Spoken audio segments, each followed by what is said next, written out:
Assalamualaikum warahmatullahi wabarakatuh. Waalaikumsalam warahmatullahi wabarakatuh. Yang pertama kita panjatkan puji syukur kehadirat Allah Subhanahu wa Ta'ala atas anugerah yang kita kasih.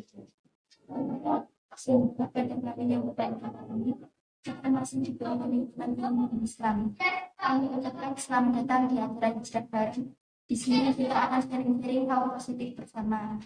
Untuk memanfaatkan waktu, masing-masing acara ini dalam pembahasan, silakan kepada Ustazah yang akan menyampaikan materi kali. Assalamualaikum warahmatullahi wabarakatuh. Waalaikumsalam warahmatullahi wabarakatuh. Alhamdulillah. Pada sesuai ini syurut anfusina wa min sayyi'ati a'malina man yahdihillahu fala mudilla lahu asyhadu an la ilaha illallah wa asyhadu anna Muhammadan abduhu wa rasuluh. Pada kesempatan pertama pertemuan kita kali ini, saya akan membahas sedikit tentang sabar. Sabar berasal dari kata saudara atau saburi, yang artinya menahan. Menurut istilah, sabar adalah menahan diri dari sikap ingin sesuatu yang ada. Kebebasan dan cobaan menyenangkan sabar adalah kebahagiaan karena dengan kesabaran seseorang akan terjaga dari kemaksiatan, konsisten menjalani ketaatan dan tabah dalam menghadapi berbagai macam cobaan. Sabar merupakan ajaran yang banyak sekali disebutkan dalam Al-Quran, sehingga manusia senantiasa diarahkan untuk selalu bersabar dalam kehidupan. Kesabaran yang sebenarnya adalah kemampuan dalam mengendalikan sikap, sehingga bisa dengan ikhlas dan rela hati menerima kondisi yang sedang dihadapinya, demi mendapat balasan yang baik dari Allah. Allah Subhanahu wa Ta'ala berfirman dalam surat Al-Baqarah ayat 153. Ya ayyuhalladzina amanu asta'inu bis-sabri was-salat. Innallaha ma'as-sabirin. Yang artinya, hai orang-orang yang beriman, jadikanlah sabar dan sholat sebagai pertolongan. Sesungguhnya Allah beserta orang-orang yang sabar. Dalam ayat tersebut Allah menjelaskan kepada orang-orang yang beriman bahwa Allah akan selalu beserta mereka yang menjadi sabar dan sholat sebagai pertolongan. Allah juga menjanjikan kedudukan yang tinggi di surga bagi hamba-hambanya yang sabar, seperti firman Allah dalam surat Al-Furqan ayat 75.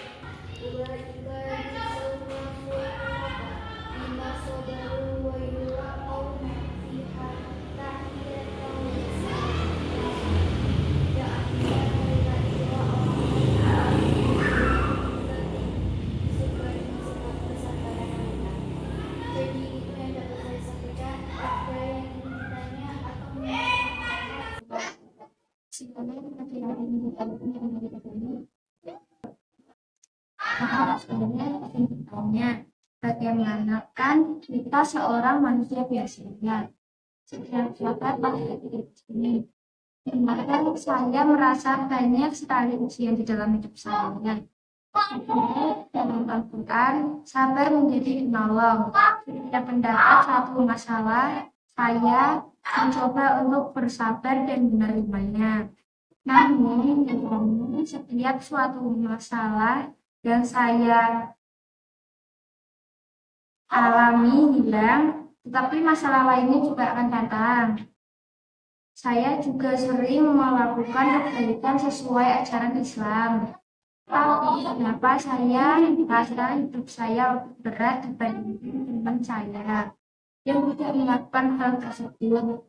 Sekian itu saja, Ustazah, yang dapat saya sampaikan. Bagi teman-teman yang dirahmati Allah Subhanahu wa Ta'ala, ketika kita melakukan sesuatu, permintaan Allah Subhanahu wa Ta'ala selalu menunjukkan kebaikan itu tersimpan bersama dengan izin Allah Subhanahu wa Ta'ala. Membuat hukum atau cara di mana setiap kebaikan, setiap kebahagiaan, setiap kesenangan itu Allah simpan kepada itu selalu seperti itu. Jadi nggak ada kebaikan yang Allah berikan dengan cara bersenang-senang itu. Dengan cara pergi ke sawah, dengan cara herbal, dengan inovasi, dengan cara tanpa ada yang berusaha. Allah tidak akan kita berikan kenapa? Karena kebaikan itu mahal dan sangat berharga dan sekaligus Allah juga menginginkan bahwa siapa di antara hamba-hambanya yang serius untuk mencari kebaikan.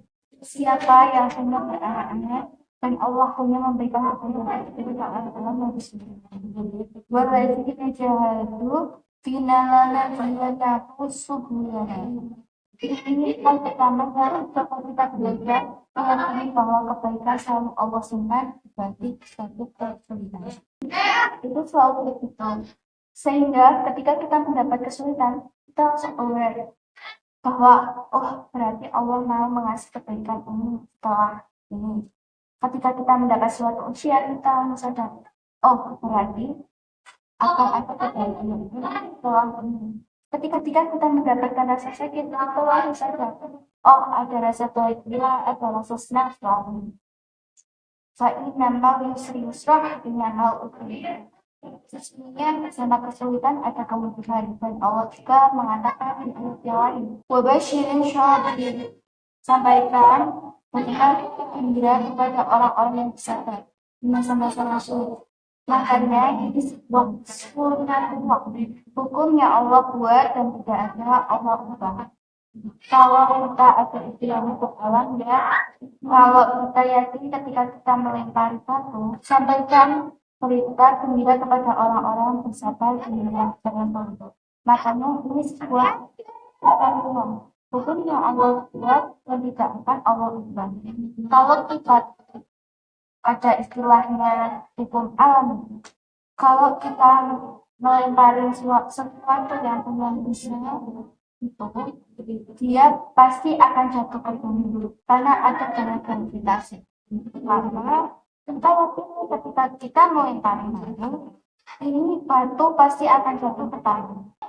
Gak mungkin batu itu mengakhiri udara gitu. Jadi kita yakin banget kalau kita melempar batu, batunya bakalan jatuh ke tanah.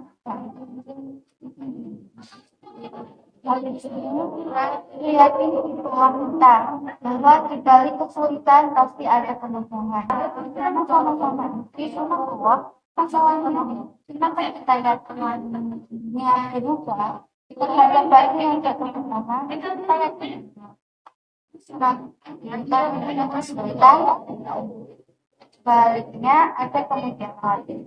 Kita agak berat itu agak kalau itulah yang bikin kita agak benar-benarnya kalau itu manusia gak pernah berani untuk bersabar, gak pernah teguh dalam masalah ataupun kenapa? Karena kita masih ragu bahwa dibalik rasa sakit, dibalik kesulitan, sebetulnya pasti Allah makanya para ulama mengatakan seandainya kita paham maka kita akan terus karena dia tahu bahwa di balik ujian, di balik kesulitan, di balik kesengsaraan, di balik musibah selalu ada motivasi. Wabashirin sabirin. Ketika kita yang berjalan kesulitan itu pasti ada kemudahan di baliknya, kita akan menerima kesulitan itu dengan rasa bahagia. Kita akan merasakan rasa pahit itu, rasa sakit itu, dan rasa senang dengan bersyukur malam. Sehingga ada istilah siapa yang ketika dapat musibah mengatakan alhamdulillah, maka Allah akan bangunkan untuk dia di istana di dalam surga dengan nama Baitul Hamidi. Rumah atau istana rasa syukur itu akan habisnya kayak itu. Ada seorang laki-laki, anak semata wayangnya taruhan meninggal dirinya. Lalu Allah bertanya kepada malaikat, wahai malaikat, siapa yang meninggal? Seorang lagi yang Allah kata malaikat dan Allah lebih tahu kemudian Allah bertanya satu anak yang dimiliki oleh ayahnya, kata malaikat dia Allah satu-satunya putra ayahnya.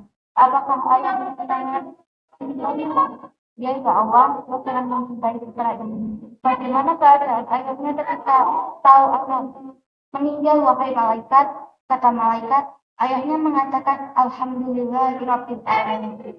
Wa inna lillahi wa inna ilaihi raji'un. Wahai malaikat, benarkah demikian? Yang mengatakan demikian, benar ya Allah.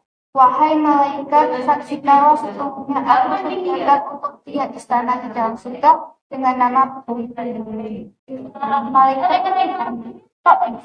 karena dia tahu betul di balik musibah itu pasti ada kebaikan yang Allah. Jadi dia bukan mensyukuri musibah, mensyukuri nikmat yang datangnya setelah musibah, walaupun belum didapatkan. Makanya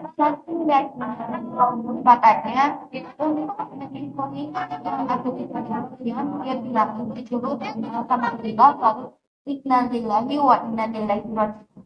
Jadi ketika kita yakin bahwa ketika ada masalah, kita tidak melihat masalahnya doang, tapi kita melihat ini masalah dalam mudah. Kita ke tempat yang lebih benar, ke tempat yang lebih baik, ke tempat yang di dalamnya penuh sekali ikan-ikan. Jadi kita anggap kita dan kita sebagai jalan ibadah dan membawa kita ke tempat melakukan. Kalau begitu, kita akan merasa sangat terbuka melintasi jalan dan dibuat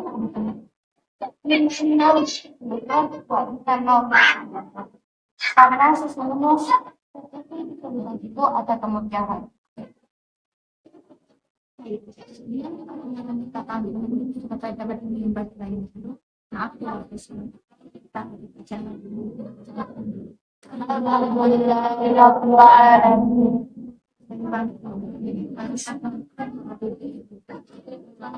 Assalamualaikum warahmatullahi wabarakatuh.